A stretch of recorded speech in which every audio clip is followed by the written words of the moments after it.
confidence is not a fluke. Confidence is a choice, and it begins with your mindset. In this podcast, you will get all sorts of mindset tools to help you reduce self criticism and overwhelm while increasing your empowerment and courage. I am passionate about helping women decrease their mental drama and increase their self awareness while leaving behind all the perfectionist tendencies. We do so by empowering ourselves one episode at a time. I am Olga, your host, former therapist, life coach, blissfully an IVF mother, and this is the Journey to Happy podcast. Hello, everyone. Welcome to another episode of the Journey to Happy podcast. I'm Olga, your host, and today I'm going to be talking to you about a faculty of your brain that, if used with discipline, can be so incredibly powerful to you. Like, this is the thing that people who are highly successful are mastering. I do not master this. I would say that I am a student, very much so, of this ability. I understand it, but I am in this developmental stage of growing this within me. I figured I would open your eyes to it and maybe you want to jump in as well. I'm going to start by telling you a little story of when I first graduated from high school. So, if you don't know anything about me and you're brand new to this podcast, I am Colombian. I was born and raised in Colombia. And back home, you can go from high school straight into law school. And law school is a 5-year program. And then from there, you can specialize in something if you want. But you are a lawyer after 5 years of school. Well, I wanted to be a lawyer. My mom is a retired corporate lawyer at this time. At the moment, she was a very successful practicing lawyer with her own firm. And I thought, this is great. I can, this makes sense. I'm going to be a lawyer. And I applied to one of the best schools of the country. And I didn't apply to any other schools, to any other programs. I had set my mind, that is what I want, and I am not entertaining any other options. My mom was losing her mind. And I admired and have always respected my mom's opinions. This one time I did not listen to her. She wanted me to apply to other law schools. She wanted me to consider other career options, to just have other options, plan B and C and D. Her worry was that I wouldn't get in that law school and then I would have literally nothing to do, no studying, nothing for a while until I could apply again. I was set my mind to doing the thing that I wanted to do. It did not interest me to go into another school, to go into another program. This is what I wanted, and I wanted nothing less. Here's what I didn't know then that was so powerful that I was doing, that I am now trying to teach you, and I am now really trying to intentionally apply it and master it, as I was telling you. The brain either focuses on creation or destruction.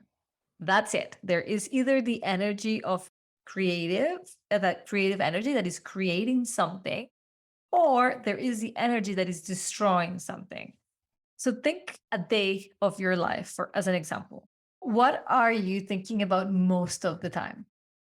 Where is your thinking energy going towards? Most of the time, your thinking energy is thinking about how to do something at work, how to solve a problem, how to redecorate your room, how to have this difficult conversation with somebody. All of those are examples of using your thinking power to create. Your brain is creating something, a possibility of excitement, of more money, of improving your communication skills, of getting a promotion, of making more money, whatever.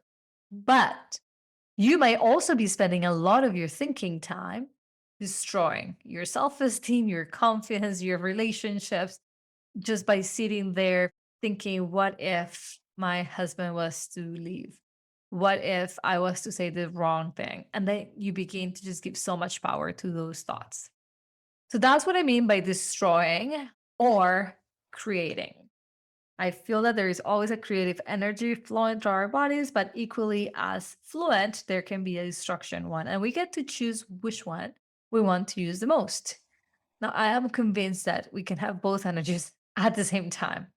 But once we become aware that the destructive energy is on, we can turn it off and turn on the creative energy. I often tell my clients that much of my business has been built on my anxious moments, because when I notice that I am in that destructive mode of just going down the river, yeah, the mystery river, when I'm going down the fearful scenarios, and I can notice that I'm just destroying my mental peacefulness right at this moment, I turn it off by turning on my creative powers, and I will sit down and maybe record a podcast, write an email, create a new program. That's what I've done with that energy. Okay. So coming back to the faculty of the brain. The brain is one of the most powerful organs we have. It's a weapon of destruction or the most blissful source of wisdom. And we get to choose how we use this one organ, this one tool that we have at our disposal. Now that you are aware that you might spend some of your time in destructive mode, it's important for you to set an intention to switch it each time you recognize that you're there back into creative mode. The faculty of the brain is very simple. The brain will give a lot of thinking power and creation energy, and therefore manifestation energy, right? Like, how do we manifest anything? Is through thinking about it, acting on it efficiently, making the phone calls, doing the things, making it happen, believing that that can happen to us. So when what we're doing is utilizing that power of the brain as a weapon, we lose. In this example of my law school application, my mom was thinking out of fear because she knew I had never been a top of the class student. And I just never said this to me, but I believe in my heart that she didn't believe I was capable of getting accepted into the best school. And she didn't want me to be brokenhearted, and she wanted me to have other options and have something to fall onto. Like, the plan B is like a safety plan, right?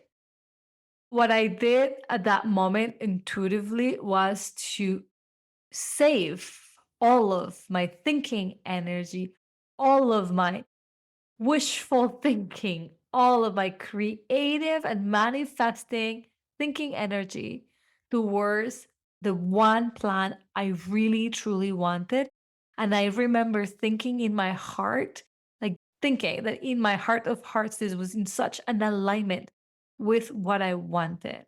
And I was so clear on why I wanted this. I wanted to be the best possible lawyer so that I could specialize on human rights and I could help many Colombians who were experiencing some of the conflict that I had grown up experiencing, where there are so many violations of human rights. And I just thought the universe could really use me as an instrument. And I know this is what I want. And I am in so much alignment that by doing so, I increase my own belief, my own vibration of self, my self concept became so high, so strong that there was no doubt in my mind that I was going to become a lawyer or that I was going to be accepted into the school that I wanted and that my plan was going to work. Something my mom didn't have. My mom didn't have that perception of myself. So she was acting upon fear. So here I want to make a parenthesis to mention how important it is truly how we view ourselves. How others view us at the end of the day is so irrelevant to who we are going to be and who we are. But it is that self-perception that gives us the power to utilize our brain to be creative and to focus on the objective that we truly, truly want to see happening in our lives. Hey guys, it's that time of the year again, and what a better time of the year to work on your confidence, your mindset, your goals than the fall. My favorite time to work on myself, and I want to invite you to do that. So I'm about to open the doors to my Reset Your Mindset coaching group, and I am invigorated. I have made it even better than what it used to. We have a whole section dedicated to anxiety, a whole section dedicated to getting out of self doubt, making decisions with ease, plus all of the other things that are normally included. So I'm very happy you are going to have so many resources, all of them, in fact, everything you need to succeed in the resetting of your mindset. So the doors will be opening soon. What you can do in the meantime is add your name to the waiting list. That way, you'll be first to be notified when I open the doors, but also you'll be getting some exclusive emails that I only send to the people on this waiting list. And you'll begin to see changes almost immediately by applying the tools that I'll be sending you via email. Head over to the show notes and make sure you add your name to the waiting list of Reset Your Mindset. See you inside. My theory is that if we have a plan B, C, and D, the brain gets diluted into too many directions, too many things to think about. And the focus of your efficiency, of your problem solving, your energy even might go down because you're just thinking of so many things that you might end up being exhausted and really not focusing and giving it your all to the one thing that you actually want. And we do that because we're afraid of not getting what we want. We're like grown up toddlers. We don't get what we want. I'm going to tantrum. What am I going to do if I'm tantruming? So I want you to think for a moment of how you're utilizing this faculty of your brain. And I want to offer that less is more. I know in this society we live in, there seems to be a lot of projection towards more, faster growth, more growth, do more. It's impressive. But those who are very successful are focusing on one thing at a time and giving it to that thing their all. So in that circumstance, less is more. To be able to tap into this part of your brain, this entire part of your brain, to its full extent, you want to get rid of distractions. So sometimes when we're diluting our attention with plan B and C and D, we sometimes end up giving far more focus to plan D, which is worst case scenario. And all of our creative power goes there. And that's what we begin to create that scenario. That's what we begin to cultivate, to prep for, to behave as the woman who's going for plan D. So I think so much of our thinking energy and creative execution power gets lost by being so safe, by not putting all of our eggs in one basket. I understand. And like for investments, for example, I have most of my money, 90% of our money is invested in real estate. And as much as I think it's such a safe way to invest money, I also think that cannot be the only way in which I have money invested, because what if? So there are cases in which I think I should be investing in stocks or I should be investing in something else. Put my money in a savings account under my cushion. Like there could be, like there are scenarios where we could have a plan B and a plan C, that is in our best interest. But I also want you to think that that's not the only option, that having that sometimes an only plan and focusing our brain on what we want can be so, so powerful. The same goes for your health. When you are experiencing some kind of health condition and your brain wants to go to the worst case scenario, what if nothing works? What if I fail? What if, like, it goes to really a dark place and you start diluting your focus of healing into these other aspects that you're afraid of might happen, but they're not here yet. Your focus goes away from what you actually want. And that's when I think we screw up. When we let the brain get so distracted that we begin to call upon, behave as though we were already in worst case scenario. So I don't believe, and I hope I never come across in these episodes as somebody who just believes in like this energetic world and we all live in this, I don't know, holding hands and singing a kumbaya. And that's how you manifest. Like I think the word manifestation currently has a lot of new era feelings to it that are a little bit distant from how I think. So when I say you manifest, I truly mean you work for it. You bring your thoughts and your beliefs and your words, and you're ready to fail as many times as you need to learn the many lessons that you might need to finally manifest, give life to the thing that you want, your objective. So When I talk about energy, I am literally talking about your energy levels of your brain. Sometimes I also talk about your like inner energy, but in this particular context, talking about the brain, I'm really focusing on the things that you can see and touch, not the dreamy manifestation that if you think hard enough, then boom, the new house shows up. No, I am here for the people who are ready to work hard for what they want, who are ready to fall down many times and get up again.